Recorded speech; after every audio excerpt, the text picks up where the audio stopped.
Welcome to Build the Weight Loss Practice of Your Dreams. I'm your host, Carol Clark, and today we are talking about how to take attributes that are potentially a blessing or a curse and try to keep them in that whole blessing mode.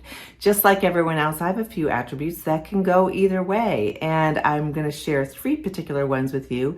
Maybe you can identify, or maybe some of your team members have these attributes, and then it's just a matter of focusing time, energy, and efforts on how it is more of a blessing than a curse. And this involves communication.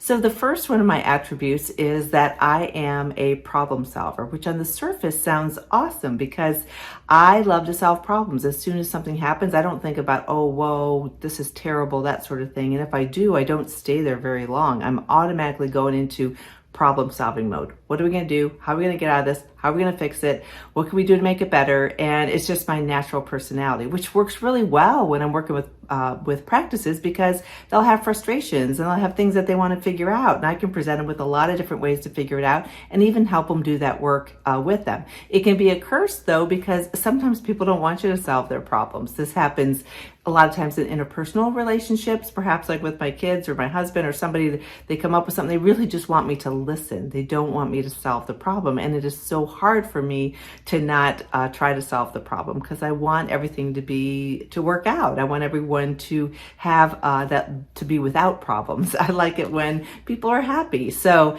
that's one aspect. And you may have people on your team, or maybe you're that way. And it's a matter of then maximizing the use of their attributes. So turning that more into a blessing and making sure that you're communicative. If it's a time when you don't want to problem solve, you just need someone to listen, or you need to work with someone else on the particular problem. So that's one of them. My second one is that I am very detail oriented. It's just the way I am.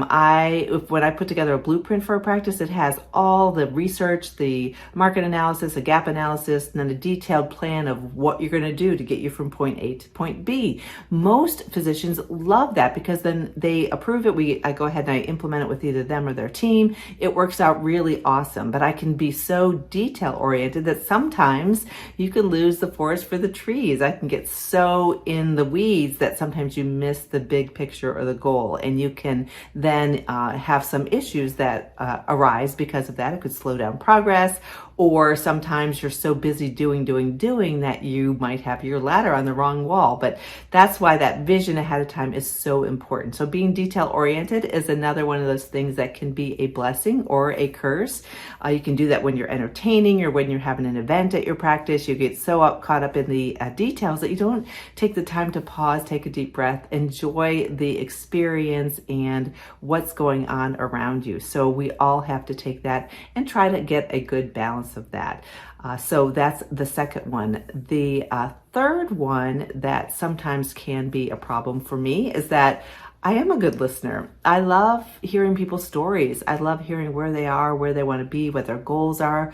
I get into that problem solving mode, or I try to help them with that, but I'm a good listener. But sometimes I end up in a place where I'm not there that's not my purpose, and I end up getting sort of waylaid in stories. It could be just a store that I'm in. Somebody looks at me and they start to share their whole life story. I don't know why it happens, but it happens. My kids kind of tease me about that all the time because we can't go somewhere without me getting into somewhat of a conversation with someone, just partly because I'm interested, and partly because I guess people recognize that I'm a good listener. So that's the other thing that can be a blessing or a curse. So my purpose here is just to remind everybody that we all have attributes that are positive, or they can also be viewed as negative depending on if it's driving somebody else around you crazy or if it's preventing you from accomplishing what it is that you want to accomplish. So those are mine. If you can think of some of them that you have, or you can think about some of your team members, it's a matter of just recognizing that, maybe having a conversation, and then really taking the time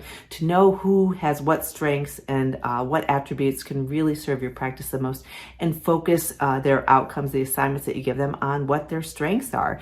The cool thing is that when you have a variety of people with different attributes and different strengths and areas for improvement, it creates for a better outcome because we challenge each other, we can complement each other with our skill sets, and it's one of those things that instead of focusing on it as a negative thing, you can take it and turn it into something positive and get a a better outcome in the end. So sometimes we just need those reminders about ourselves, about our team, about anything in life, those sort of relationships. And so that was the purpose of this podcast, just kind of to take that deep breath if you've got somebody in your practice that you're just wondering about and you're wondering if you made the right hire. And maybe it's just that they have an attribute that needs to be a blessing versus something you're viewing as a curse. So anyhow, a little bit of a different twist for today, but something that I'm reminded of when I'm working with practices or in our own practice and in our own life. So I hope you found that helpful. If you haven't subscribed yet, please do.